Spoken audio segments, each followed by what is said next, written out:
setting up for Facebook Live. It's so exciting. There we go. All right. Welcome, everyone. My name is Jessica Gelter. I'm the director of Arts Alive, which is an art service organization in the Monadnock region that supports artists and arts organizations in all sorts of ways.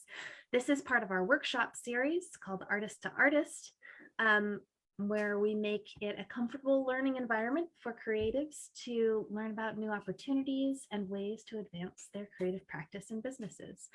We do these workshops in partnership with the Hannah Grimes Center for Entrepreneurs, with support from our sponsor, CNS Wholesale Brochures.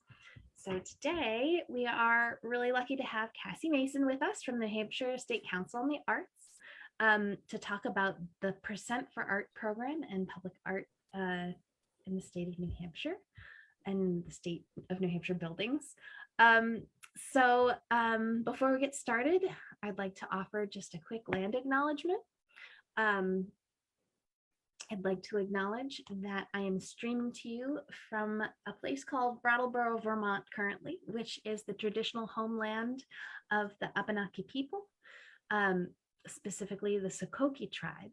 Here in Brattleboro, we have a wonderful resource to learn more about the Indigenous population that has stewarded the land for hundreds of generations through the years. It's called the RFP Project. Cassie, would you like to offer information about your native lands and people? Sure. So I'm streaming from traditional Abenaki lands, the Pennacook tribe. And the New Hampshire State Council on the Arts supports Indigenous artists through our Folk Life program.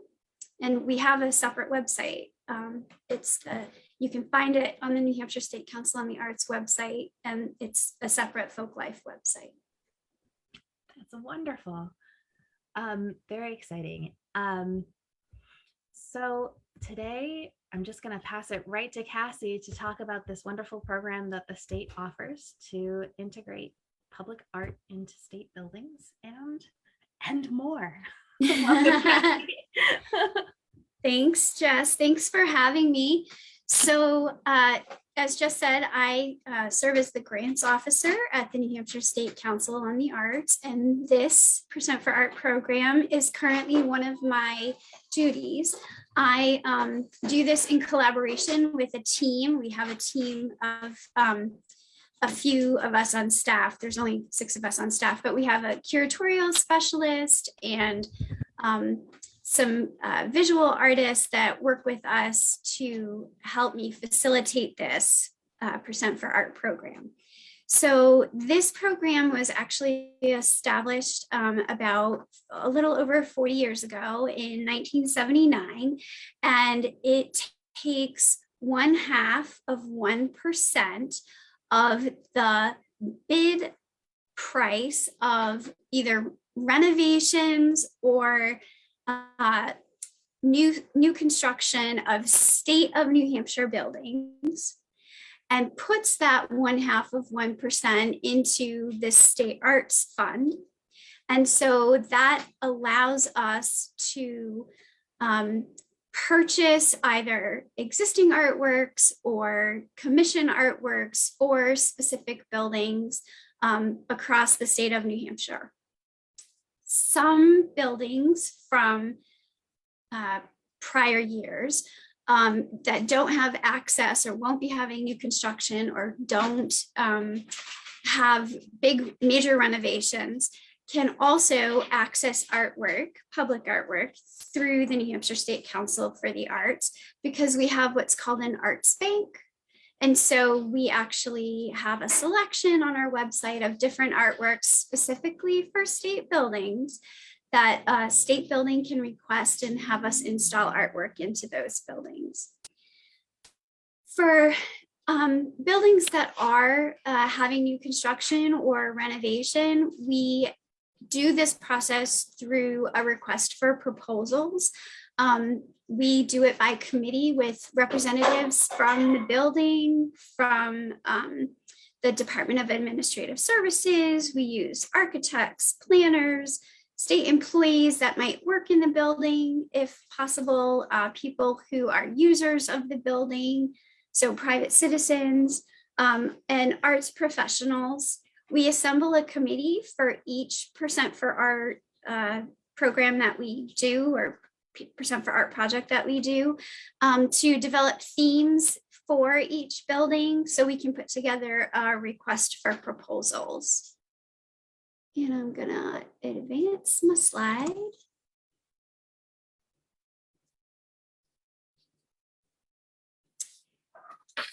So we oversee the process of the selection of artwork with our site selection committee. And we usually have our first meeting is usually an overview of the program and sort of an introduction to what public art is versus what our Percent for Art program does, and develop themes for the building that we're going to put artwork in. Sometimes the building is already completed. Sometimes the building is pretty brand new and we're looking at plans, but the first thing we do is identify where in the facility a piece of public art would go. And I'm giving you this example. This is a recent Percent for Art project at the new New Hampshire Women's Correctional Facility in Concord. And so on the left-hand side is the mock-up by artist Cheryl Bentley. And on the right-hand side is the actual installation after it was finished at the women's prison in the entryway.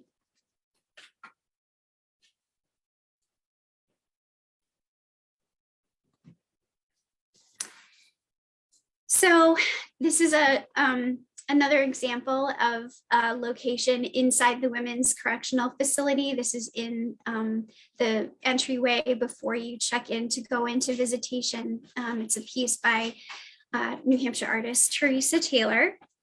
So those are two examples of primary locations in buildings. We want the art to be accessible to as many people as possible. As you can imagine, it's a little bit trickier in a correctional facility. We do have artwork mostly in the entryway and some in the visitation room.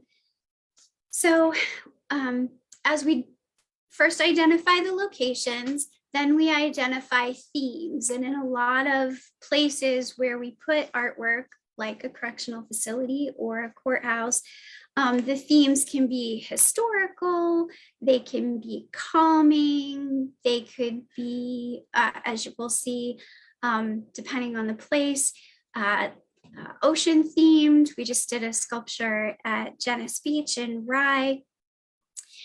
After we have the conversation about themes, I go back to the office and develop a draft of a request for proposals for artists to respond to. And we have examples of different requests for proposals on our website. If people want to have a look at them, they have different buildings from previous projects, but you can get a sense of how they're put together. We then publish the request for proposals nationally. We have to, in order to comply with the federal interstate commerce regulations, we have to publicize it nationally, but most of the responses that we get are from New England base, although we do get some from people as far away as California. Actually, this last Percent for Art RFP that we did, I actually had someone from Italy send a proposal electronically through our Submittable application. So we send out a request for proposals. We usually give artists like 4 to 6 weeks to respond to the request for proposals, and then the committee reconvenes to look at all of the proposals. We take proposals through our online portal at Submittable. In the RFP, we usually include a link so you can access the Submittable platform and create a profile and easily upload the information into the Submittable platform for us to review. Usually their criteria for requests for proposals are the quality of the artwork, the appropriateness of the artwork for the building, and the suitability of it in relation to the themes that were proposed in the request for proposals. We also look at design considerations. The artworks have to be durable. So especially like in a correctional facility, you can't have anything that could be used as a weapon. So they have to be durable. Hopefully they're easy to maintain and clean, adhere to building codes and any other regulations that a state facility might have. We also look at the artist's resume, the ability of the artist to complete the proposal, especially if it's a commission, if there's something that might be challenging, like for instance, with the photo of Teresa's artwork, there's French cleats and it's made of clay, so it's extremely heavy. So it's very important to have it securely attached to the wall. And so we look at whether or not they've had other successful percent for art projects. And we also look at any work samples that they provide to us.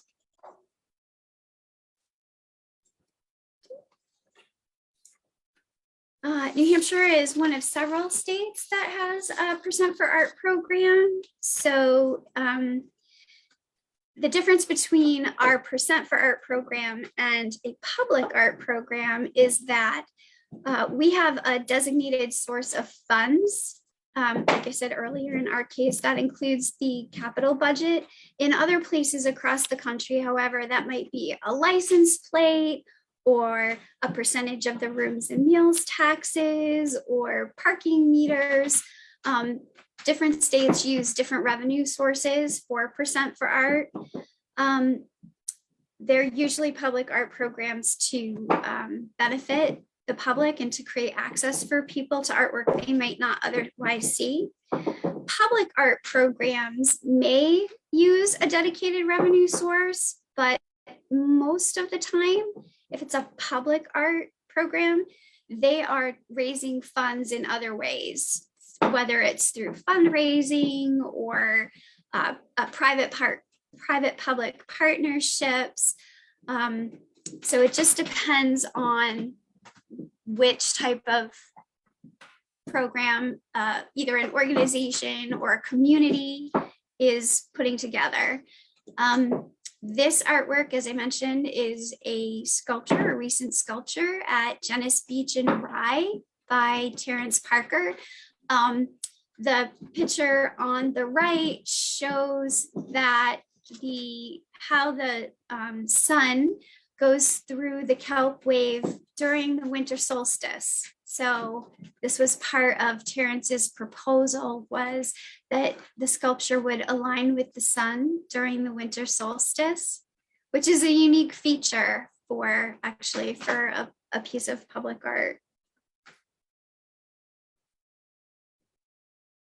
Oops, went the wrong way, sorry.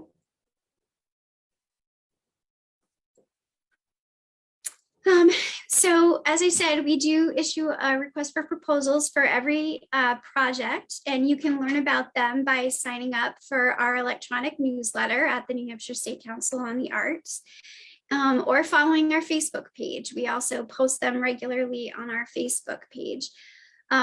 We use a request for proposal process because we believe that it allows us to reach both emerging artists and more experienced artists.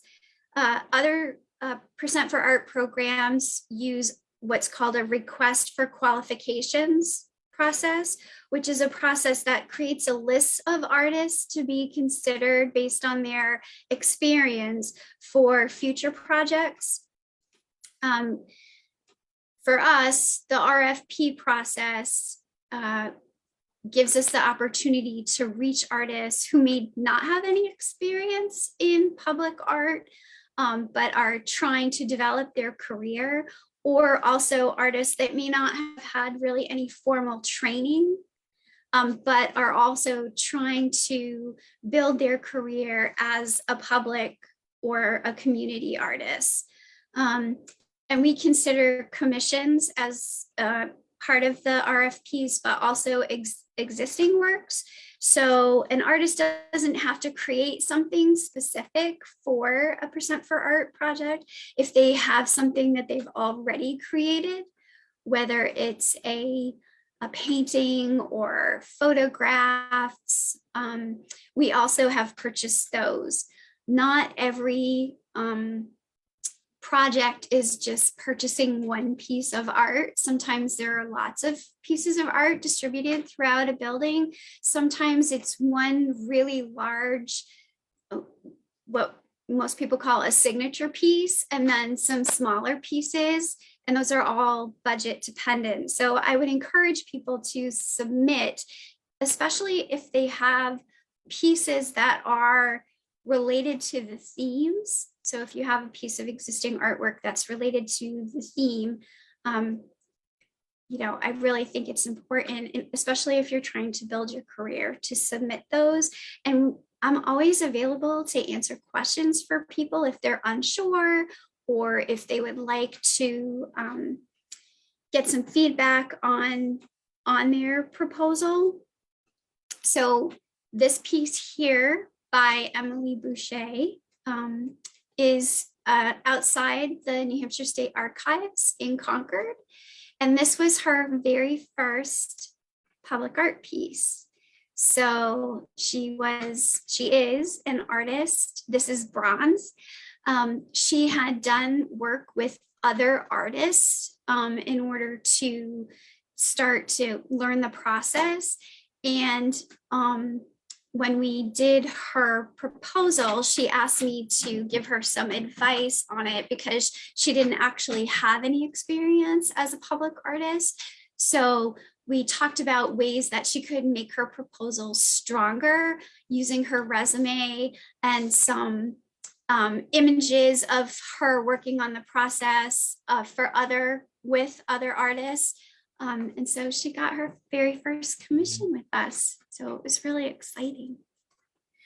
Other places that you can look for calls for artwork that is not the New Hampshire State Council on the Arts, if you're interested in applying, there's a website called Call for Entries. Most people call it Cafe, that lists entries or call for artwork from across the country.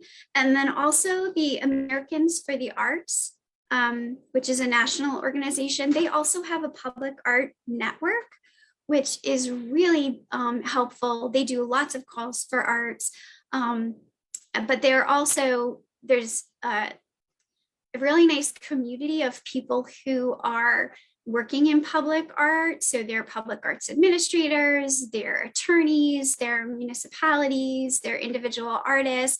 And so it's a listserv format. So if you have a question or if you have a call for art, those usually go out on the listserv. I find that really beneficial because I did not have any experience in public art until I started at the Arts Council. So it was a really good opportunity for me to learn. It was really a good tool. Another really good tool is our partner agency, our New England Foundation for the Arts is a regional foundation. They're based out of Massachusetts, and they have a new public art learning fund. And so it's an opportunity for individual artists to apply for funding to help them with professional development to become a public artist. And they offer grants between $500 and $2,000. And currently their applications for that program are open. The deadline to apply for that funding is December 13th, I believe. And you can find that application on their website, which is nefa.org.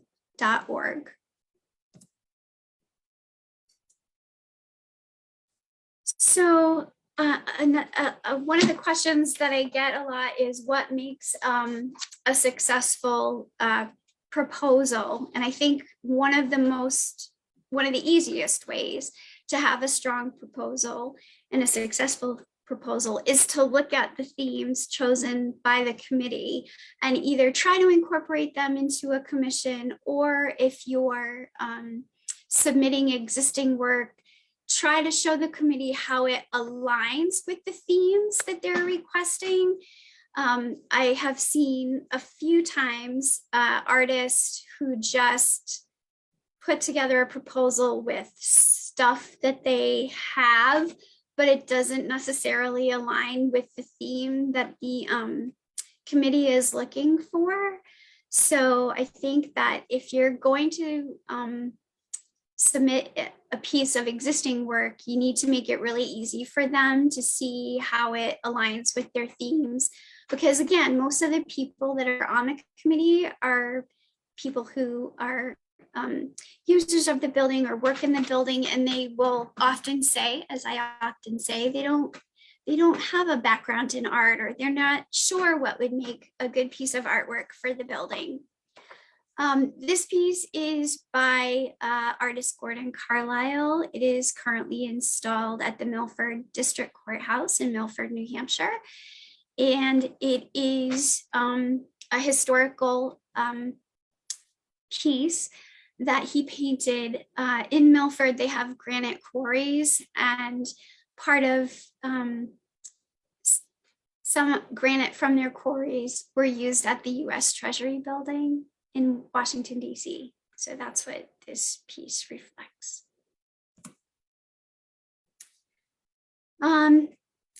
These pieces were existing works that were proposed by artist Carol Joudy to go in the Merrimack County Superior Court. And they were calming. Nature is usually a calming effect in courthouses. And so she was able to align her existing artwork with the theme of calming. These pieces are by artist Jeff Cooper, and they're in the Lakes Region Community College in Laconia. I think another thing to point out when you're an artist, especially if you are proposing a commission piece, is to be open to changes in your vision. And I chose these pieces in particular because this piece hangs in an automotive classroom at Lakes Region Community College. And originally it was, when the proposal was submitted, it didn't have a whole lot of detail in it. And Jeff was able to work with the committee to talk about what kinds of things they thought would be important to include as part of this. And so you can see that this is about repairing automobiles. And so his piece takes us through automobile history. But one of the things that he was told as part of the process is that pretty much every auto shop has a dog. So he included a dog, and then you can see on the right, he included the WRKO radio station, the AM radio station, as part of the car.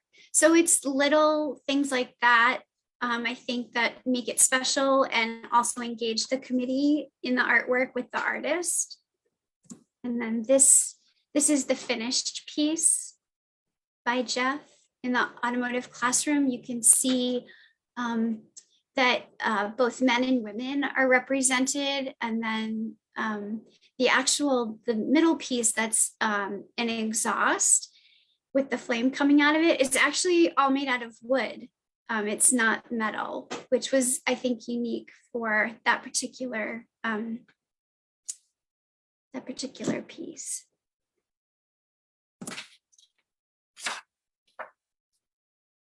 And then another thing I get asked a lot is about what sort of requirements for installations and commissions especially are important.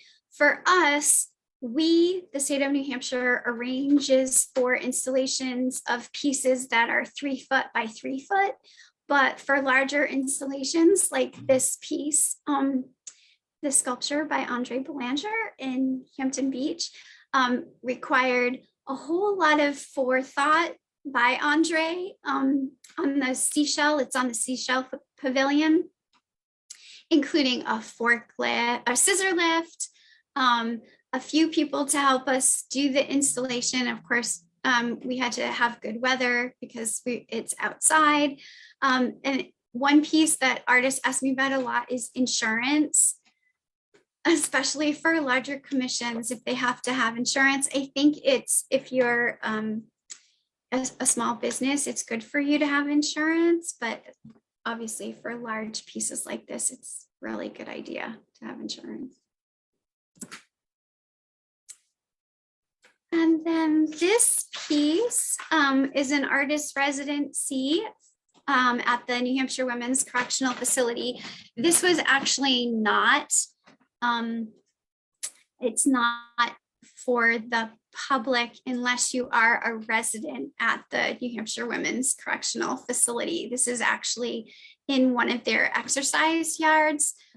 We did a residency with positive street art for the correctional facility. And so this is my last slide. So I'm open for any questions or comments or any information, any more information, anything you think I missed?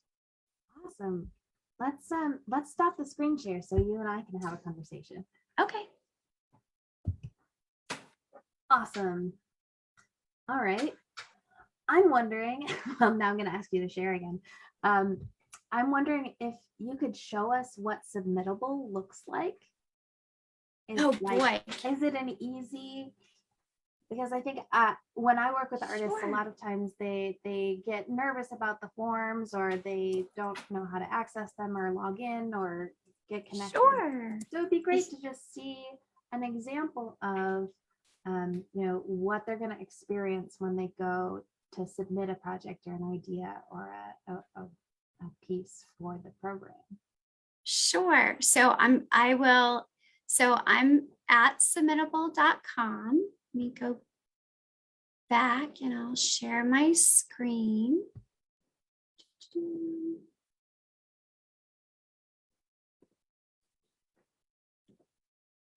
You see it?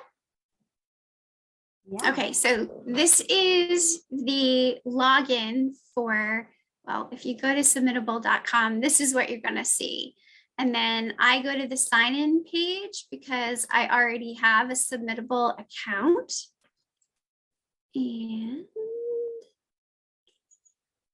But my Submittable account is under my old email, so I have to change it.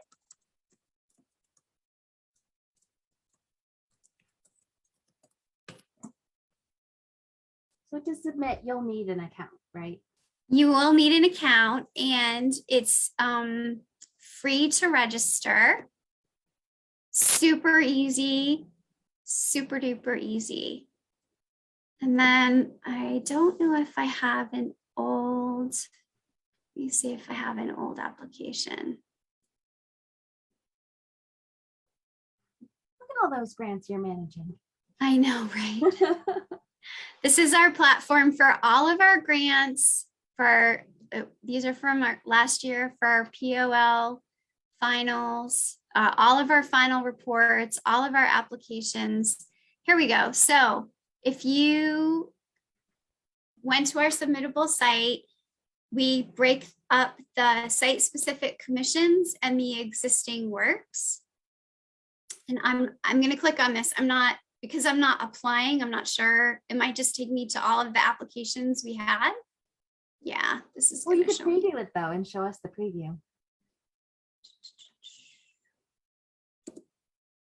Okay, so you create your account on Submittable. You have searched for an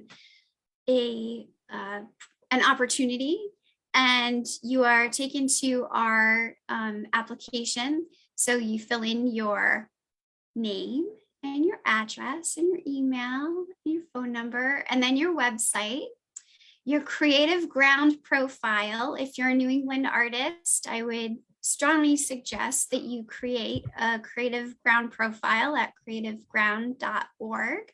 It's a super, again, another super easy platform and a way to, if you don't have your own website, to have a free website. And we ask you to upload your resume. We ask you to upload an artist statement. And then because this is the existing artworks for purchase, we ask you to upload the existing artwork, a photo of it. And I think you can upload up to 10. Just scroll down. Yep. You can upload up to 10. Then we ask you to upload the budget form, which we provide, which is super simple because nobody likes math. And then we ask you to just do your electronic signature and then you can submit. It's that easy. Try to keep it super easy. And again, I'm available if you have trouble or if you've never done it before. I can't access your Submittable account, but I can help you walk through the process if you can access your Submittable account. That's awesome. Thank you for sharing. Sure. I was also curious, you had mentioned insurance when you were talking about the periwinkle sculpture. And so I was curious, if an artist is bringing in a sculpture or bringing in a work, what do they need that insurance for? And when does ownership of that work go to you and then you're responsible for it? So because we're a state agency, we have a contract form that is 4 pages long. And as you might imagine, it as a government document, it has a whole bunch of requirements. And we also have some addendums that we put onto the contract at the time of the contract. So after the committee makes a selection as to what artworks they would like to have in the building, I contact each artist and talk to them about security hangers and make sure I have their address correct and issue them a contract that is this document. And it's at that time that I will ask them if they have insurance and if they can get me a certificate of insurance from their insurance company so I can make sure that the state of New Hampshire contract aligns with whatever insurance they currently have. So on the form, the state of New Hampshire, it's a minimum of $1 million for each occurrence and $2 million in aggregate. But if it's a smaller project or a larger project, I can add a modification to that contract in order to have it aligned to the size and scope of the project. So it's when we do the contract with the individual artists, they will have to have insurance. Ownership of the piece transfers usually 60 days after installation. So we will, once the piece is installed, this is more relevant to commissions, we have a 60-day period. We want to make sure it doesn't fall off the wall or something doesn't break or, whatever the case may be. And then we issue the last payment to the artist and they issue us a artist. We ask them to complete an artist worksheet to show us the title and the medium and so that we can put a label on each artwork. And that's how the ownership is transferred. That's awesome. I guess more specifically about that ownership and entity sort of question. Some artists have studios and have registered businesses, and some artists are working independently without a business umbrella over them, right? Mm-hmm. Is that process any different Is it harder? Is it easier? Is it particularly, around insurance or the contracts or, So that's part of the conversation that I have with individual artists is, are we contracting with them as part of their business, or are we contracting with them as an individual? In either situation, especially for a commissioned piece that the artist is going to be responsible for installing, so like something that's larger than 3x3, or for instance, the sculpture that we saw at the State Archives building, it's imperative that an artist or a business, if they're under their business, have insurance. Insure their artwork, insure them, and also if something happens at the time of installation, so it's a protection for both the interests of the artist and the interests of the state of New Hampshire. And it's, I think for individual artists, it's easier to get insurance for things like your studio or your artwork. I think the most difficult conversations that I've had with artists are actually getting insurance for a third-party transport. Like if you're not shipping it, if it's too big to ship via UPS or something like that, and you have to have it like in a delivery truck, like those are more complicated conversations.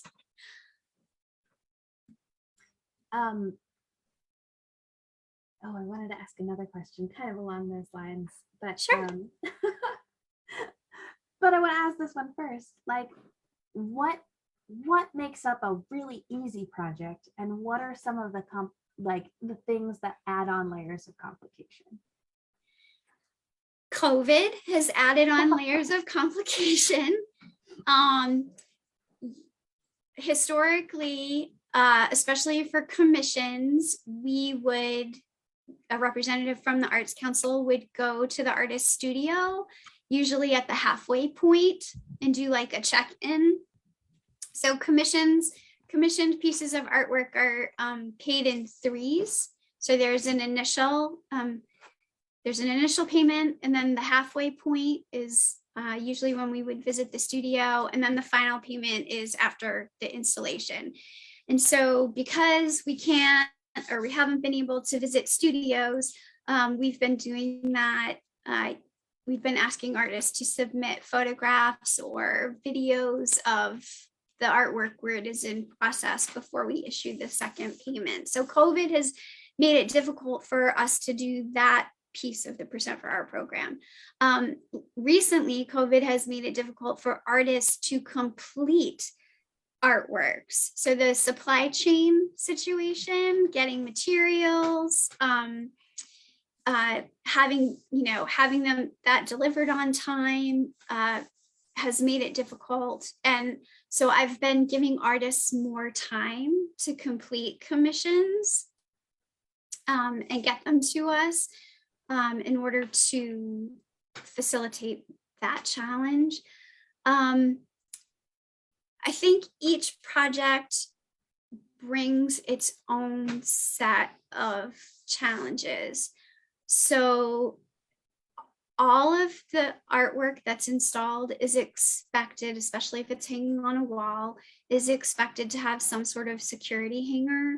So, somebody doesn't walk off with it. And so, depending on when the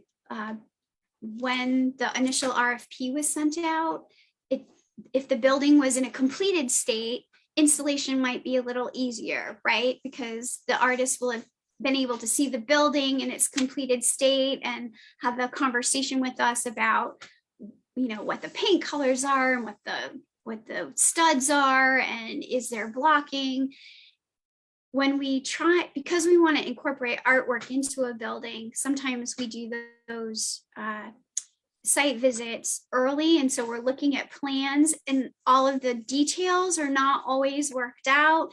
And so you thought, or you expected, how about that? I expect had expected that wooden blocking would be in metal studs at 6 feet. And it turns out it's really at 5.5. So, so we're drilling into a wall and we're thinking that we're running into blocking, and it's like, oh, no, that's so, weather, if for outside stuff, weather is always a challenge. When we did the installation at Rye Beach, it was during good weather, so there was a lot of traffic, so we had to have like parking spaces blocked off, and parking spaces on Genesee Beach are at a premium during that time, and people were not necessarily excited that we were taking up parking spaces because they wanted to be at the beach. So I think each of them is unique in their challenges. Absolutely. Yeah. Well, thank you so much for working so directly with the artists and acknowledging that every project is unique and needs its own care. Yeah. So the boring question I was going to ask you before that was about the budget. Yeah. And what can get included in that? Because some of these like installation costs and things, they sound like they could be really expensive. Is that able to be included in the budget if the artist is responsible for it? Absolutely. So we asked them to put in the fee that they are charging for their work as an artist. Again, relative to commission. So what they're getting paid to make the piece. And then there are other places where they can prorate their studio if they're renting a studio or paying a mortgage or electricity or heat, or if there's equipment that's necessary in order to complete the installation, or anything like if they have to subcontract with someone in order to complete an installation, that can be included in the budget. The only thing that we definitely do not allow in the budget are if you want to have professional photographs taken of your artwork after it's installed, that's not included. You can't include that in the budget. You can do that, but we just don't, it's not part of what we are spending our money on. Is there a different grant that might be able to cover an expense like that, Cassie? Sure. Yes, we have an artist entrepreneurial grant that we do quarterly, and you can actually hire a professional photographer to take photographs of your work for the purposes of marketing your work or developing your portfolio of work. Well, that's awesome. Thanks. Oh my goodness. This has been really wonderful, really informative. And I think one of the things that when I work with artists, they get a little nervous about like, oh, it's the state, or, oh, it's such a complicated process. But I feel like here in New Hampshire, we have this really wonderful culture where everyone is really accessible. Everyone really wants to see each other succeed. And like the way that you shared this program with us and the way that you've spoken about the projects today is just such a gleaming example of that, of how you at the State Council of the Arts, you're all very accessible. And this program is very a wonderful opportunity to support artists. Thank you. I appreciate that. I do. I think we are all very accessible, and we try really hard to help artists find success in our state. We think it's really important. We want them to have successful creative lives in our state. We want them to get paid a livable wage. We want to help them have their artwork. And I also think specifically for this program, having artwork by New England artists accessible to New Hampshire residents and visitors to this state is really important. And it's really been a privilege for me to be able to work in this program and to work with the individual artists that are helping move this program forward. So I appreciate that. Thanks, Jess. Absolutely. Cassie, one final question. Sure. Why is public art important? Again, because not everyone, it's so interesting to me that not everyone sees artwork in a museum. Not everyone gets to go to a museum, but everyone gets to go to the DMV usually, or everyone, well, not everyone, but lots of people get to go to the tax office. And so having artwork in public places, letting people have the opportunity to see artwork in an unexpected place, or to create an environment in what could be a stressful situation. Like if you had to go to court, even if you had to go to court to just, pay a speeding ticket, that can be really stressful and upsetting. And to have artwork that creates an environment of calm for the people who are using the building and for the people that are working in the building, I think is really important. And I will emphasize that with not every building in the state of New Hampshire is required to participate in the Percent for Art program. Some of them are excluded. However, there's been a recent trend of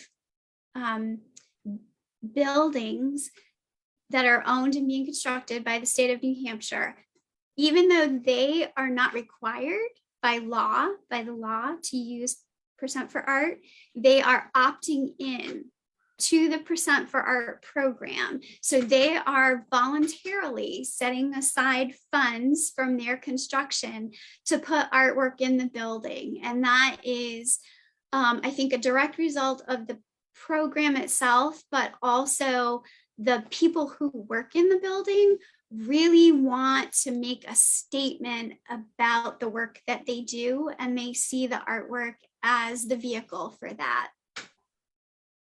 That's so cool. It's really cool. Oh, wonderful. Well, I don't have any more questions. Okay.